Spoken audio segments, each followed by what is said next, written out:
여러분과 인사들 나누겠습니다. 여호와 샬롬, 하나님의 평안하셨습니까? 네. 우리가 성경 말씀을 읽다 보면 많은 사건들도 있지만 많은 인물들이 등장하고 있는 것을 볼 수가 있습니다. 네, 그래서 보게 되면 참 부러운 사람도 있고요. 때로는 저렇게 살면 안 되겠구나. 그렇게 경각심을 불러일으키는 사람도 있습니다. 그런데 성경에 등장하는 인물들을 볼 때 우리가 주목해야 되는 것은요, 하나님을 기쁘시게 하는 사람인가 아닌가, 여기에 우리가 주목을 해야 됩니다. 하나님께 근심이 되는 그런 인생이 아니라 하나님의 마음에 흠족함을 주는 사람이 누구인가, 그리고 하나님으로부터 신뢰감을 얻는 사람은 누구인가, 이것을 우리가 볼 수 있어야 된다라고 하는 것입니다. 성경에는 그런 인물들이 많이 있어요. 그 중에 욥 같은 경우는요, 욥기서의 주인공이죠. 욥은 고난의 대명사입니다. 그런데 이 욥을 볼 때 참 부러운 것은요, 그가 시험을 이긴 것도 우리가 부럽지만 하나님이 이 욥을 얼마나 신뢰하고 계셨는지 모른다라고 하는 거예요. 그래서 사탄이 욥을 공격한다 그랬을 때 하나님은 그래, 공격해봐라, 욥은 절대로 변하지 않을 것이다, 이렇게 욥을 신뢰하셨어요. 여러분, 하나님께서 인간을 신뢰하는 경우는 흔치가 않아요. 그런데 욥은 이렇게 신뢰했다라는 것은요, 욥이 얼마나 대단한 사람인지 우리가 부러워할 대목이라고 하는 거예요. 신약에도 보게 되면 많은 인물들이 나오죠. 바울과 같이 충성되게 그렇게 주님의 기쁨이 된 그런 사도들도 있고요. 또 디모데도 있고, 또 바나바와 같은 사람을 살리고 세우는 그런 좋은 성품을 가진 사람도 있고요. 그리고 예수님의 12 제자가 있습니다. 예수님이 늘 가까이 하고 함께 했던 이 제자들도 보게 되면요, 각각 다 개성들이 달라요. 그래서 예수님이 보실 때 한 사람 한 사람에 대한 이 평가가 남달랐을 것 같습니다. 베드로 같은 경우는요, 늘 열심은 있었어요. 열심은 있었지만 조금은 그렇게 덤벙대는 그런 인물인데요. 늘 말이 앞섰어요. 말이 앞서고 또 무엇을 생각하게 되면 몸이 먼저 앞서가는 그런 사람이었습니다. 그래서 베드로는 어떻게 보면 열심에 있어서는 좋았지만 예수님이 보실 때는 좀 걱정스러운 그런 제자 중에 한 사람이었을 것이에요. 그리고 빌립 같은 경우는요, 굉장히 계산적이고 또 현실적이고 분석적인 그런 사람이 빌립이었어요. 우리가 잘 아는 또 도마 같은 경우는요, 의심의 대명사죠. 욥은 고난의 대명사라고 하면 도마는 의심의 대명사예요. 의심이 많아서 부활하신 주님을 믿지 못하고 어떻게 했습니까? 내가 직접 주님의 못잡은 그 손과 발을 만져보지 않고서는 내가 믿을 수가 없다, 이렇게 얘기했던 사람이 바로 도마인데, 웬만해서는 검증되지 않으면요 믿으려고 하지 않았다라고 하는 거죠. 그리고 예수님을 배신했던 가룟 유다가 있습니다. 가룟 유다는 늘 불평불만이 많았어요. 자기의 유익을 먼저 우선시하고요. 그리고 늘 정의를 외치고 그랬던 사람입니다. 그리고 나중에 예수님을 이용하려고 했던 사람이 바로 가룟 유다예요. 오늘 우리도 인생을 살아가면서 많은 사람을 만납니다. 그래서 사람을 만나다 보면 보고 싶은 사람들을 우리가 다 만나죠. 그러다 보면 어느 순간 나도 모르게 그 사람에 대해서 평가를 하게 될 때가 있어요. 저 사람은 내가 피해야 되겠다, 가까이 하면 좋을 것이 없겠구나, 이런 사람이 있는가 하면 저 사람은 참 믿음직한 사람이겠다, 신뢰해도 좋은 사람이겠구나, 이런 마음을 주는 사람도 있습니다.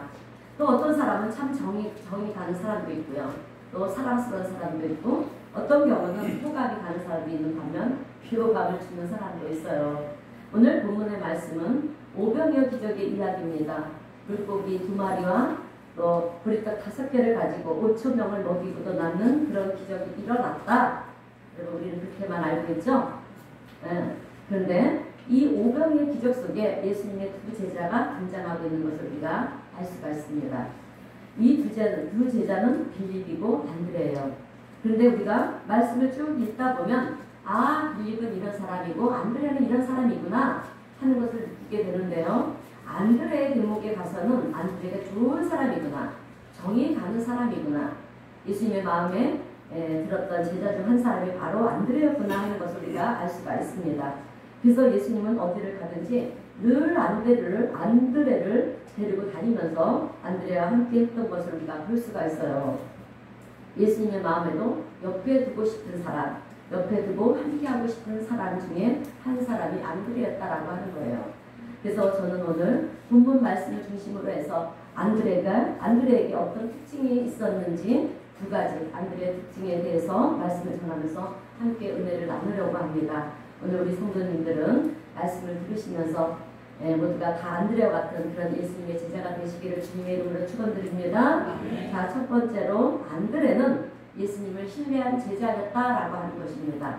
예수님을 신뢰했던 사람이 안드레예요. 오늘 본문에 등장하는 두 제자의 모습을 보면 사뭇 대조적입니다. 수많은 사람들이 5,000명이나 되는 사람들이 이제 예수님의 말씀을 들으려고 나왔어요. 그런데 점심을 먹을 때가 되었는데 그들에게는 먹을 것이 없는 것입니다. 그러니 어떻게 해야 되겠습니까? 예수님의 말씀을 들으러 나왔는데 각자 알아서 해라. 굶든지 말든지 너희들이 알아서 하라. 예수님 그렇게 할 수가 없는 거예요. 그래서 예수님은 옆에 있던 제자 빌립에게 이제 질문을 합니다. 빌립의 반응을 보기 위한 거예요. 빌립 보고 이 문제를 해결하라 그것이 아니었습니다. 빌립의 반응을 보기 위해서 이렇게 묻는 거예요. 그 말씀이 오늘 본문 요한복음 6장 5절에서 6절입니다. 빌립에게 이르시되 우리가 어디서 떡을 사서 이 사람들을 먹이겠느냐 하시니 이렇게 말씀하시면 친히 어떻게 하실지를 아시고 빌립을 시험하고자 하시니라. 빌립아, 사람들이 이렇게 많은데 점심을 어떻게 대접할까? 여러분, 이것은요 빌립 보고 해결하라고 그러는 것이 아니고요, 예수님에게 이미 방법이 다 있으셨어요. 그런데 빌립에게 이렇게 질문하는 것은 빌립에게 예수님에 대한 믿음이 있는지 아닌지를 여러분 시험해 보시기 위함이라는 것입니다. 그래서 이것을 볼 때 여러분, 예수님은 오늘 우리에게도 마찬가지예요. 우리가 정말 하나님을 신뢰하는지 이것을 시험해 보실 때가 있다라고 하는 거예요. 우리가 인생을 살아가다 보면 이런 문제 저런 문제, 또 이런 아픔 저런 아픔, 또 어쩔 수 없는 그런 상황에 봉착하게 되어졌을 때 그때 우리가 제일 먼저 우리 그리스도인들이 여러분 제일 먼저 생각해야 되는 것은 이것이 혹시 하나님께서 나에게 믿음을 시험하시는 것이 아닌가, 이것을 먼저 염두에 둘 필요가 있다라고 하는 거예요. 나의 믿음을 점검하기 위해서 나를 시험하시는 것이 아닌가, 이것을 우리 그리스도인들은 가장 먼저 떠올려야 된다라고 하는 것입니다. 그러면 어려움이 와도요, 위기가 와도 우리가 그것을 믿음으로 이겨나갈 수가 있기 때문에 그래요. 그런데 그렇지 못한 경우가 많다라는 거예요. 문제가 뭐냐면 내가 예수님을 잘 믿고 있기 때문에 나에게 믿음이 있는 줄도 착각을 한다라고 하는 거죠. 우리가 어려운 상황에 닥치게 되거나 또 위기를 만나게 되면 이 떡 믿음마저 여러분 우리는 사라져버리는 경우들이 종종 있다라고 하는 거예요. 대개의 경우 하나님 믿습니다. 그러면서 하나님의 능력을 우리가 능력으로 모든 것을 다 할 수 있는 것처럼 그렇게 얘기를 하다가 막상 어느 순간에 문제가 닥치면 그 다음에 해야 할 일들을 잃어버린다는 거예요. 기도해야 할 일들을 잃어버린다라고 하는 것입니다. 그리고 세상으로 우리가 눈을 돌린다라고 하는 것입니다. 사람을 만나서 해결하라고 하는 거예요. 그래서 이렇게도 해보고 저렇게도 해보고 그렇게 분주하게 다니면서 해결해 보려고 한다라고 하는 것입니다. 근데 해결이 되느냐? 그러면서 하나님 이 문제 다 해결하고 나서 하나님한테 다 하겠습니다. 이런 경우들이 있다라고 하는 거예요. 그러면 우리가 그 시험을 이겨나갈 수가 없다라고 하는 것입니다. 시험이 시험인 줄도 모르고 지나갈 때가 많이 있다라고 하는 거예요. 그래서 성경은 우리에게 이렇게 말씀을 합니다. 마태복음 26장 41절이에요. 시험에 들지 않게 깨어있어 기도하라. 아멘. 시험 들지 않게 깨어있는 것이 중요하다라고 하는 것입니다. 그런데 깨어있다라는 것이 무엇이냐면 우리가 잠자지 않고 깨어있는 것을 말하는 것이 아니고요. 어떤 상황, 어떤 어려운 상황이 닥쳤을 때 이것이 하나님께서 나의 믿음을 시험하고자 하는 일종의 시험이 아닌가 생각해 보라는 거예요. 이런 생각을 우리가 갖는 것이 중요하다라고 하는 것입니다. 이런 깨어있는 마음이 있어야 우리가 세상을 살아갈 때 영적으로 살아있는 그런 살아갈 수가 있는 것이고요. 또 하나님 방법대로 우리가 살아갈 수가 있기 때문에 그렇다라고 하는 것입니다. 그러나 깨어있지 못하게 되면 우리는 어떤 문제가 올 때마다 세상과 타협을 하게 되고요. 또 그러다 보면 넘어지고 마는 그런 인생이 될 수밖에 없다라고 하는 것입니다. 오늘 우리 성도님들은 어떤 문제, 어떤 어려움이 와도 깨어 기도하시는 성도님들 되시기를 축원드립니다. 여러분 예수님은 빌립을 시험하기 위해서 질문을 하셨어요. 그런데 지극히 현실적인 빌립의 반응을 보면 예수님 이 많은 사람들에게 먹을 것을 주려고 그러면 200데나리온이라는 돈이 있어야 됩니다. 그 정도의 돈이 있어야 된다라고 그렇게 얘기를 하는 거예요. 그런데 이런 빌립의 반응이 꼭 오늘 우리들의 모습하고 별반 다르지 않다라고 하는 것입니다. 마치 구약을 보면 이스라엘 백성들이 출애굽을 해서 이제 가나안 땅으로 들어갈 때 가데스 바네아라는 곳에서 모세가 각 지파의 대표들을 뽑지 않습니까? 한 명씩 뽑아서 12명의 대표들한테 이렇게 얘기를 하는 거예요. 앞으로 우리가 들어가서 살게 될 그 땅, 가나안 땅을 정탐하고 오라고 그렇게 지시를 내립니다. 그래서 그 땅을 이제 12명의 정탐꾼들이 40일 동안 다 보고 왔어요. 그리고 똑같이 얘기하는 것이 그 땅은 정말 좋은 땅입니다. 젖과 꿀이 흐르는 땅입니다. 여기까지는 공통된 의견들이었어요. 그런데 10명의 정탐꾼들은 우리가 잘 아는 것처럼 뭐라고 얘기를 하냐면 다 좋은데 그 땅에는 이미 주인이 있다라고 얘기를 하는 거예요. 그 말씀이 민수기 13장 28절 말씀인데요. 그러나 그 땅 거민은 강하고 성읍은 견고하고 힘이 클 뿐만 아니라 거기서 아낙 자손을 보았다라고 하는 것입니다. 그래서 우리가 들어가면 다 죽습니다. 섣불리 욕심부리면 우리가 다 망합니다. 절대로 우리는 그들을 이길 수가 없습니다. 그러니 우리가 그 땅을 포기합시다. 하나님이 주시겠다고 약속하신 그 땅을 포기하자고 10명의 정탐꾼들은 그렇게 주장을 하는 거예요. 사실 10명의 정탐꾼들이 주장하는 이 얘기는요, 굉장히 현실적이고 분석적이고 정확한 판단을 위해서 내뱉은 얘기예요. 우리가 세상적으로 보게 되면. 근데 그 이야기들은요, 많은 사람들을 원한다라고 하는 것입니다. 이스라엘 백성들이 모두 원한다라고 하는 거죠. 오늘날 이 시대를 살아가고 있는 이 수많은 사람들도 보게 되면 분석적이고요, 현실적이고 통계학적으로 정확하게 진단해서 내려주는 것을 좋아한다라고 하는 거예요. 그렇지 않습니까? 우리도 그렇잖아요. 그죠?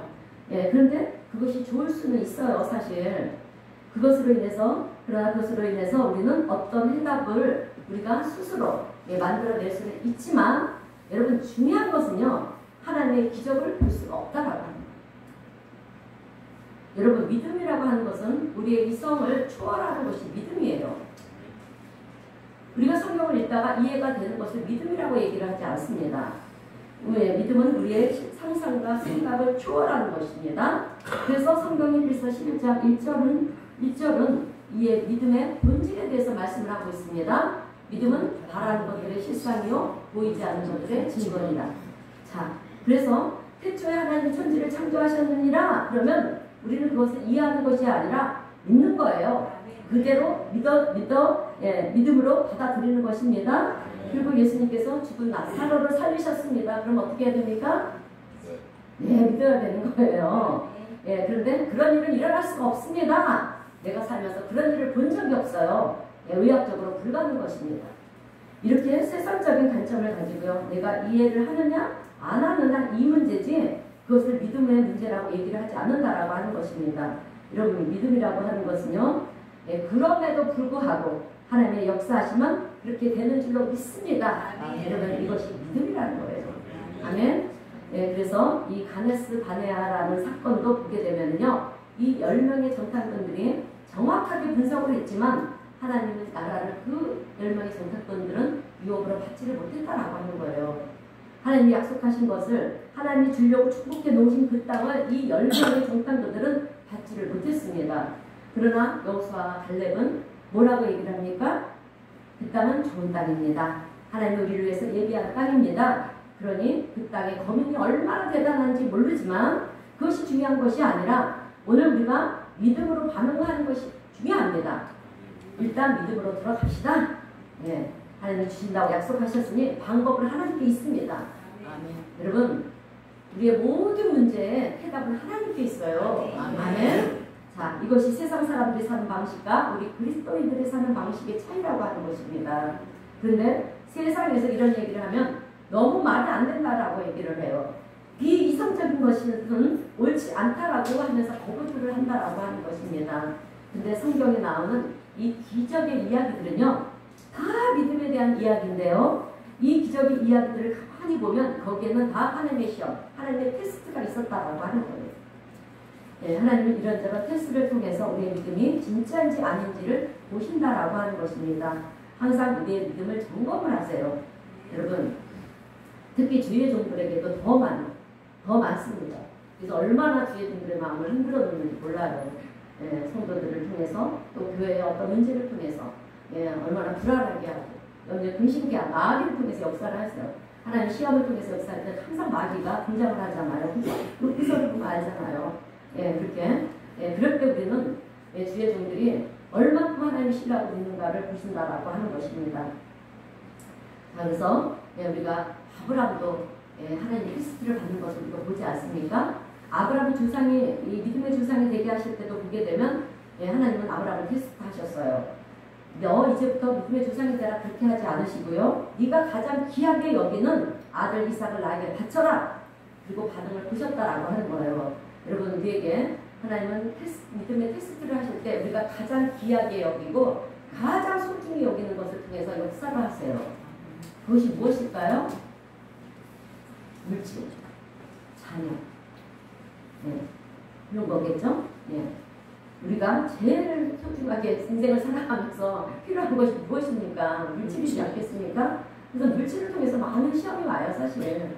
네. 그럴 때 이것이 나의 믿음을 시험하는 그런 하나님의 테스트의 시간이구나 하는 것을 깨닫는 우리 성도님들 되시기를 바랍니다. 그래서 아브라함은 예, 진짜로 이삭을 죽이는 것을 원하시는 것이 아니었다라고 하는 거죠. 어떻게 반응하는지를 보시는 거예요. 그럴 때 아브라함은 주저하지 않았어요. 이삭을 데리고 가서 죽이려고 했습니다. 어떻게 아버지가 그럴 수가 있습니까, 여러분? 그런데요, 히브리서 11장 18절 19절 말씀을 보게 되면 우리 함께 히브리서 11장 18절 19절 말씀을 우리 읽어보겠습니다. 시작. 하나님이 그에게 이미 말씀하시기를 내 자손이라 칭할 이삭으로 말미암으리라 하셨으니 그가 하나님이 능히 이삭을 죽인 자 가운데 다시 살리실 줄로 생각한지라. 아멘. 아브라함의 믿음은 하나님께서 분명히 이삭을 통해서 나의 후손들을 많게 하신다고 했잖아요. 예, 많게 하신다고 하셨으니 내가 이삭을 죽인다 할지라도 하나님이 이삭을 다시 살리실 거라는 그 믿음이 있었다라고 하는 것입니다. 어떻게 보면 세상적으로 보면은요, 너무나도 무모한 그런 믿음이라고 얘기할 수가 있을 것입니다. 그러나 아브라함은요, 그 정도의 믿음이 있었기 때문에 하나님은 아브라함을 믿음의 조상으로 세우셨다라고 하는 것입니다.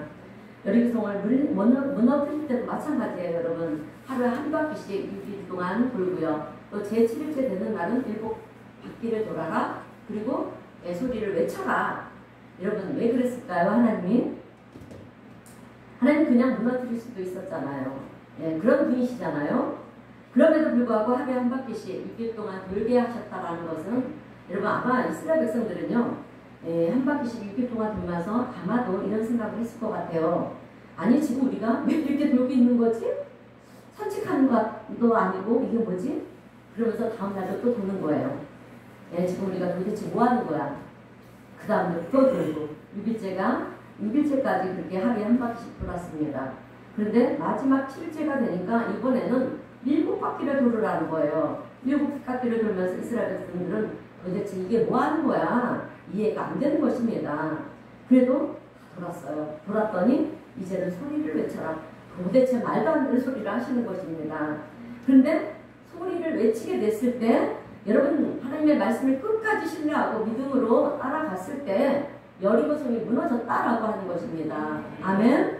예, 여러분, 그리고 남한 장군도 보게 되면 문둥병자 있잖아요, 남은 장군이. 그래서 문둥병을 치료받을 때 엘리사 선지자가 어떻게 했습니까? 요단강에서 7번 목욕을 해야 된다라고 그렇게 처방전을 내려줬어요. 한 번 들어갔다 나왔는데 변화가 없는 거예요. 2번 들어갔다 나왔는데도 변화가 없어요. 그러면 우리는 어떤 생각을 가질까요? 의심을 하죠. 이거 2번이나 들어갔다 나오면 뭐 조금이라도 좀 증상이 보여야 우리는 그 호전되는 것을 보면서 희망을 갖지 않습니까? 이런 반응이라면 7번 들어갔다 나오면 나오고 있는데 이런 우리가 생각을 갖지 않겠습니까? 근데 성경은 그렇게 얘기를 하지 않아요. 6번 들어갔다 나왔는데도 여전히 변화가 없었다라고 기록이 되어 있습니다. 그러면 우리는 실망을 하지 않겠습니까? 나아지는 기미도 없는데 이거 도대체 뭐 하는 거야? 그런 마음을 들 거예요. 그런데 7번을 끝까지 하나님의 말씀을 믿고 신뢰하면서 7번을 들어갔다 나오게 되었을 때 열왕기하 5장 14절에서 이렇게 얘기를 합니다. 나아만 장군의 문둥병이 깨끗이 나아서 어린아이의 살같이 되었다라고 그렇게 기록이 되어 있어요, 여러분. 할렐루야.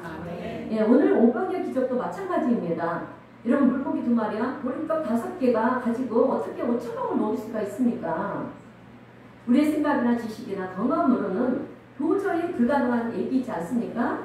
그런데 예수님은 그것을 불가능한 것을 보여주시기를 원하셨다라고 하는 거예요.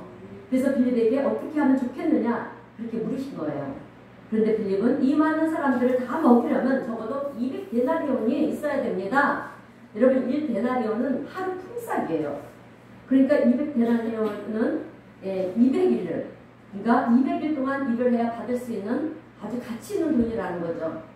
그 200데나리온이 있어야만 먹일 수가 있습니다. 이렇게 얘기를 해요. 그런데 주님이 질문하시는 것은 그것을 몰라서 질문하시는 것이 아니잖아요.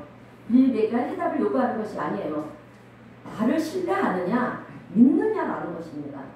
나에게 답이 있다라고 하는 것을 너희가 믿느냐? 모든 문제의 해답은 나라는 것을 너희들이 믿느냐? 이것을 테스트하기 위함이라는 것입니다. 오늘 예수님은 그것을 보시기를 원하셨다라고 하는 거죠. 여러분, 하나님은 말씀으로 천지 만물을 창조하셨어요. 아멘. 우리가 사는 이 지구가 우주에서 보면 아주 얼마나 작은지 몰라요. 그냥 행성이 아주 작은 별이에요, 여러분. 그런데 우리가 다녀보면 어떻습니까? 이 지구가 얼마나 큽니까? 그죠? 큰지 몰라요. 이 모든 것을 말씀으로 창조하시니까 하나님이신데 오병의 기적이 그것 못 일으키시겠습니까? 하나님께서는 죽은 나사로도 살리셨어요, 여러분. 믿으십니까? 아멘. 이것이 믿음의 세계라는 거예요, 여러분. 근데 우리는 이런 얘기를 하면 믿으려고 하지를 않아요. 우리의 생각에서 조금이라도 벗어나고요. 초월된 이야기에 대해서는 믿으려고 하지를 않는다라고 하는 것입니다. 그런데 우리 하나님께서 능치 못함이 없으신 하나님이시고요. 또 우리의 믿음을 따라 역사하시는 하나님이신데 우리의 삶 속에 기적이 나타나지 않는 이유가 있어요, 여러분. 그것은 우리가 내 생각으로, 내 경험으로, 내 지식으로 제안해 버리기 때문에 그렇다라고 하는 거예요. 하나님께서 된다 그러고 말씀하시는데 우리는 안 된다라고 그렇게 생각을 하고요. 하나님이 산다 그러면 우리는 못 산다라고 그렇게 생각을 한다라고 하는 것입니다. 하나님께서 함께 하시면 능치 못할 일이 없다라고 말씀하시는데 우리는 능치 못할 일이 있다라고 얘기를 한다라고 하는 거예요. 결국 하나님의 기적을 계속해서 제안하는 것은 우리의 생각을 하는 거예요. 그래서 우리의 생각이 이만큼 중요하다라고 하는 것입니다. 그래서 믿음은 우리의 생각에 갇혀있는 것이 아니라 생각을 초월하는 것이 믿음인 것입니다. 그래서 다니엘과 새 친구들을 보게 되면은요, 이제 느부갓네살 왕이 어떻게 합니까? 금신상 앞에 앉혀놓고 금신상 앞에서 절을 하라고, 절을 하지 않으면 저 풀무불 속에 집어넣어서 죽게 만들겠다 그러지 않습니까? 그럴 때 다니엘의 새 친구들의 반응은 어땠습니까? 우리는 저 풀무불 속에 들어간다 할지라도 하나님이 우리를 건져내실 것입니다. 그러면서 그리 아니하실지라도 우리는 하나님의 말씀을 거역할 수가 없습니다. 그래서 믿음의 세계라고 하는 것은 여러분 내 생명보다 더 귀하게 여겨야 되는 것이 믿음의 세계인데 우리는 인생을 살면서 내가 경험한 것, 내가 체험한 것, 조금 아는 것을 가지고요. 하나님의 역사를 재단하고 잘라내고 또 아는 것도 이것은 되는 것이고 이것은 안 되는 것이고 우리가 다 판단을 하고 결론을 내린다라고 하는 것입니다. 그래서 성경은 뭐라 그러느냐? 너의 믿음대로 된다라고 말씀합니다. 우리의 믿음의 분량대로 하나님은 역사를 하신다라고 그렇게 가르쳐주고 있어요. 그래서 그 성경에 나오는 각종 병자들이 하나님 앞으로 예수님 앞으로 나올 때 어떻게 예수님이 그 병을 고치십니까? 너의 믿음대로 될지어다 해서 다 병을 고치지 않았습니까? 그래서 오늘 우리에게도 믿음이 있어야 된다라고 하는 거예요. 믿음에 있을 때 우리에게 하나님의 놀라운 역사가 일어나는 줄로 믿습니다. 이런 점들을 우리가 가만히 돌아볼 때 우리는 믿음이 있다라고 그렇게 자부를 합니다. 자부를 하지만 우리의 실제의 모습을 보면은요, 믿음이 없는 사람처럼 그렇게 살아갈 때가 얼마나 많은지 모른다라고 하는 거예요. 근데 안타까운 것은 신앙생활을 20년, 30년을 그렇게 했다고 하면서도 영적 전쟁이 뭔지를 모른다라고 하는 거예요. 귀신이나 악한 영들이 존재를, 그 영들의 존재를 부인하면서 사는 사람들이 얼마나 많은지 모른다라고 하는 것입니다. 더 나아가서 하나님의 존재도 긴가민가하는 사람들이 있다라고 하는 거예요. 여러분, 하나님은 오늘도 살아서 역사하시는 하나님이세요. 아멘. 우리의 인생을 주관하고 우리의 생사학을 주관하고 계시는 하나님이신 줄로 믿습니다. 그런데 요즘은요, 성도님들 중에 예수님의 재림에 대해서 믿지 않는 사람들이 급격히 늘어나고 있다라고 하는 거예요. 이게 문제라는 것입니다. 예수님이 오시기는 뭘 오시느냐? 말도 안 되는 소리다. 지금의 어떤 시대, 기대감도 없이 그렇게 살아가는 사람들이 늘어나고 있다라고 하는 거예요. 여러분, 예수님은 분명히 다시 오신다라고 말씀하셨어요. 아멘. 믿으십니까? 아멘. 근데 어떤 때 오신다? 노아 때 같이 준비되지 않을 때, 도적과 같이 오신다라고 말씀하셨어요. 밤에 오실지, 새벽에 오실지, 낮에 오실지 모른다라고 하는 거예요. 근데 그거를 믿지 않는 사람들이 많다라고 하는 것입니다. 그러면서 자신들은 믿음이 있다. 그러면서 살아간다라고 하는 거죠. 여러분, 믿음이 있다라고 하는 것은 하나님의 약속의 말씀은 다 이루어진다는 것을 믿는 것을 우리는 믿음이라고 얘기를 하는 거예요. 그래서 우리 그리스도인들은 하나님이 말씀하시는 것은 하나도 땅에 떨어지지 않는 것이 없고 다 이루어지는 것을 나는 믿습니다. 아멘. 그리고 예수님의 재림을 나는 믿습니다. 예수님은 죽은 자도 살리시는 분이심을 나는 믿습니다. 아멘. 내가 기도하는 것을 들으시는 하나님이신 줄로 나는 믿습니다. 아멘. 하나님 앞에 못 고칠 질병이 없다는 것도 나는 믿습니다. 아멘. 여러분, 이 믿음을 우리 성도님들은 회복할 수 있게 되시길 주님의 이름으로 축원드립니다. 여러분, 우리 하나님은요, 내가 작은 소리로 아주 신음소리 같은 그런 기도를 한다 해도 하나님 다 들으세요. 믿으시기를 바랍니다. 근데 우리가 같은 기도를 반복을 해서 10번을 하고 20번을 하고 100번을 해도 그 기도가 응답이 없다라고 하면 여러분, 이렇게 결론을 내리면 안 돼요. 하나님 내 기도를 안 들어주시는가 보다. 이런 결론을 내릴 것이 아니라 여기에는 하나님의 또 다른 뜻이 있겠구나. 이런 생각을 하시는 우리 성도님 되시길 바랍니다. 그런 사람들이요, 그렇게 하나님을 신뢰하는 사람들이 믿음의 사람이라고 하는 거예요. 오늘 우리에게 그런 믿음이 있게 되시기를 축원드립니다. 여러분, 안드레에게는 예수님을 신뢰하는 믿음이 있었어요. 그래서 보리떡 5개와 물고기 2마리를 가지고 하나님 앞으로 나가는 것입니다. 얼마나 귀한 믿음을 가지고 있는지 몰라요. 오늘 우리 성도님들의 마음속에도 하나님을 신뢰하는 마음, 또 예수님을 신뢰하는 이 마음이 있게 되시기를 바랍니다. 자, 두 번째로 안드레는 뭐라도 예수님께 도움이 되고자 노력을 한 제자였다라고 하는 거예요. 기본적으로 예수님께 도움이 되고 싶은 마음이 안드레에게는 있었다라는 것입니다. 그런데 대조적으로 많은 사람들은요, 예수님이 나에게 유익이 되기 때문에 예수님을 찾아온다라고 하는 거죠. 이 오병이의 기적 말고도요, 그 이후로 수많은 사람들이 예수님을 따랐어요. 그래서 예수님은 요한복음 6장 26절에서 이렇게 이야기를 하시는 거예요. 너희가 나를 찾는 것은 표적을 본 까닭이 아니요 떡을 먹고 배부른 까닭이라.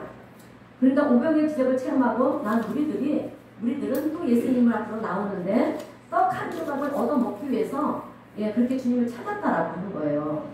진리의 말씀을 듣기 위해서가 아니라 하나님의 기적을, 그 하나님 나라의 기적을 보기 위해서가 아니라 떡을 먹고 배부르기 때문에 예수님께로 나왔다라고 하는 것입니다.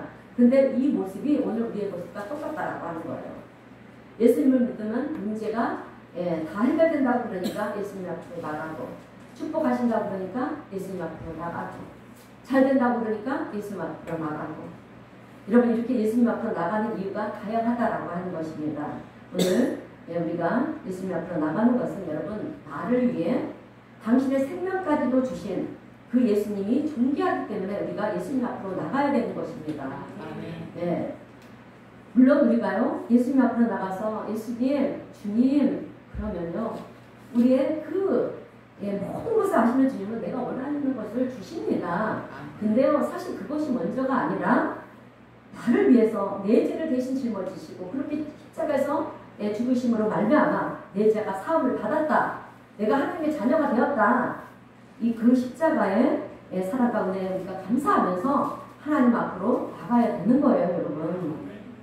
여러분, 예수님의 제자를 또 보게 되면요, 예수님이 부르실 때 다 예수님 앞으로 나왔어요. 그런데 나가기는 했지만 어떤 제자는요, 높아지기 위해서 나갔어요. 그리고 어떤 사람은 성공할 수 있는 기회가 되기 때문에, 왜? 나중에 예수님 나라가 되면 예수님의 오른편이 되고 왼편이 되기 때문에. 그리고 또 어떤 사람은 뭐가 뭔지도 모르고 그냥 따라 나선 사람도 있고요. 또 다른 유다 같은 경우는 속셈이 많아서 셈이 빠른 사람이지 않았습니까? 예수님이 메시아라고 하면 정말 내 인생 대박이다. 여러분, 이런 생각하고 따라간 거예요. 그러다가 그 기대감이 무너지게 되니까 어떻게 했습니까? 예수님을 그냥 팔아넘기고 마는 그런 사람이 되고 말지 않았습니까? 반면에 안드레는 어떤 사람이었냐면 그런 마음이 전혀 없었다고 말씀드릴 수는 없어요, 사실. 그러나 적어도 안드레의 마음에는요, 마음속에는 예수님을 사랑하는 마음이 있었다라고 하는 것입니다. 그리고 미력 하나나 어떤 모양이라든지 예수님께 도움이 되고자 하는 그런 배워드리고 싶은 그런 마음이 안드레에게 있었다라고 하는 거예요. 그런 예수님께서 그 마음을 보실 때 여러분 어떤 마음이었겠습니까? 흐뭇한 마음이지 않았겠습니까? 빌립은 5,000명을 먹이려면 200데나리온이 있어야 된다고 말을 하는데 안드레는 여기 보리떡 5개와 물고기 2마리가 있습니다. 그러면서 드리는 거예요. 오늘 본문 9절 말씀을 보니까 여기 한 아이가 있어 보리떡 5개와 물고기 2마리를 가지고 있나이다. 그러나 그것이 이 많은 사람에게 얼마나 되겠사옵나이까. 이것 가지고는 문제 해결이 안 된다는 것을 안드레는 알고 있었습니다. 알지만 하나님께는 답이 있지 않습니까? 할렐루야? 아멘. 예수님을 신뢰했다라고 합니다. 여러분, 안드레는 조금이라도 위력 하나만 예수님을 도와드리고 싶은 마음에 보리떡 5개와 또 물고기 2마리를 드리고 있는 안드레의 모습을 오늘 우리가 보고 있는 것입니다. 그런데 이 말씀을 가만히 묵상하다 보면은요, 얼마나 은혜가 되는지 몰라요. 한 아이가 보리떡 5개 물고기를 가지고 있었잖아요. 그런데 왜 이것을 안드레가 하나님께 예수님께 드렸냐라고 하는 것입니다. 한번 상상해 보세요. 그런데 왜 이것을 안드레가 드렸냐? 안드레가 이렇게 돌아보다가 여러분 어린아이가 그것을 가지고 있는 것을 보고 너 이리 와봐. 그건 좀 나에게 줘. 그러면서 그냥 강압적으로 뺏었을 것 같습니까? 그렇지 않았어요. 이 어린아이도 그 상황을 보면서 내가 가진 것을 드리기를 원합니다. 참 이 어린아이도 믿음이 참 좋은 아이예요, 여러분. 그래서 안드레가 받은 거예요. 이 만약에 5,000명이 있는데요. 어린아이가 저한테 와서 목사님 이거라도 그러면 저 같으면은요 웃으면서 아이 너 마음 정말 착하고 이쁘구나 고맙다. 그러나 이것 갖고는 안 돼. 너 이거 저기 가서 혼자 나는 주지 말고 혼자 다 먹어. 그랬을 것 같아요. 저 같으면 그랬을 거예요. 그런데 안드레는 이 아이가 드리는 그 마음을 예수님께 그대로 전달을 했다라고 하는 거예요. 예수님 한 아이가 보리떡 5개와 물고기 2마리가 있는데 이거 그 아이가 드리는 거예요. 받으세요. 이러면서 드렸다라고 하는 거죠. 그랬을 때 그것을 가지고 우리 예수님이 어떻게 하십니까? 기적을 일으키지 않습니까? 그래서 이런 모습을 가만히 떠올려 보면은요, 이 안드레가 예수님에게 얼마나 위로가 되고 힘이 되고 또 예수님의 마음에 기쁨을 주는 그런 제자였겠구나라고 하는 생각이 드는 것입니다. 결국 그런 안드레였기에 여러분 그의 인생 마지막에 그리스도 아가야라는 곳에서 순교를 당하는데요. 여러분 어떻게 순교를 당하는지 아십니까? 십자가에 못 박혀 죽어요. 그러나 이렇게 죽는 게 아니라 X자 이렇게 십자가에서 순교를 당하게 됩니다. 목회를 하다 보면 배우는 것이 참 많아요. 인생을 배우게 되고요. 또 관계의 중요성도 알게 되고요. 그리고 가치 있는 것이 무엇인지도 보게 되고 그 가치 있는 일을 실천하는 것이 교회의 현장이라는 것도 알게 됩니다. 그래서 교회 사역의 현장이라고 하는 것이 참 축복받은 곳이다 라고 하는 것을 깨닫게 되는데요. 그런데 그런 가운데서 여러분 오늘 우리 성도님들에게 필요한 것이 무엇일까 생각해 보니까 안드레와 같은 마음이더라고요. 안드레와 같이 예수님을 사랑하고요. 또 하나님께 조금이나마 도움이 되고자 하는 그런 마음을 가지고 살아간다라고 하면 하나님께서는 오늘 우리 성도님 한 분 한 분을 통해서 영광을 받으실 것이고요. 또 우리 성도님들 하나님께서 우리 성도님 한 분 한 분을 귀하게 여기시고 사랑하시겠구나 이런 생각이 드는 거예요. 오늘 우리 성도님들은 안드레와 같은 성도님들이 되시기를 주님의 이름으로 축원드립니다. 그리고 예수님을 사랑하시고요. 또 이런 기도를 하세요. 주님, 저는 부족합니다. 할 수 있는 것도 없어요. 지식도 없고 가진 것도 없습니다. 그렇지만 예수님께 내가 뭐라도 도움이 되기를 원합니다. 예수님의 소망이 되어드리기를 원합니다. 이런 마음을 가지고 우리가 예수님 앞에 설 수 있는 그런 저와 우리 성도님 모두가 되시기를 주님의 이름으로 축원드립니다. 우리할 때 오늘 우리는요 매일의 순간순간마다 하나님이 우리에게 베푸시는 은혜와 기적을 경험하고 사는 그런 그때 성도님들이 되실 줄로 믿습니다. 안드레 같은 성도님들이 되시기를 다시 한번 주의 이름으로 축원드립니다. 자, 기도하겠습니다. 사랑 가운데가 풍성하신 하나님 아버지 은혜 감사합니다. 오늘 말씀을 통하여서 안드레가 예수님께 얼마나 큰 기쁨이 되었는지 말씀을 나누었습니다. 오늘 우리 사랑하는 성도님들도 안드레와 같은 그런 믿음의 성도님들이 되게 하시고 또 삶의 현장에서 하나님의 기쁨이 되는 삶, 예수님의 기쁨이 되는 인생을 살아가는 우리 모두가 되게 하여 주시옵소서. 그래서 우리의 삶 속에서 베푸시는 하나님의 놀라운 은혜와 또 기적을 경험하는 믿음의 복된 성도들이 다 될 수 있도록 우리 하나님 축복하시고 은혜 베풀어 주시옵소서. 예수님의 이름으로 기도드리옵나이다. 아멘. 찬송가 453장 함께 찬송하겠습니다.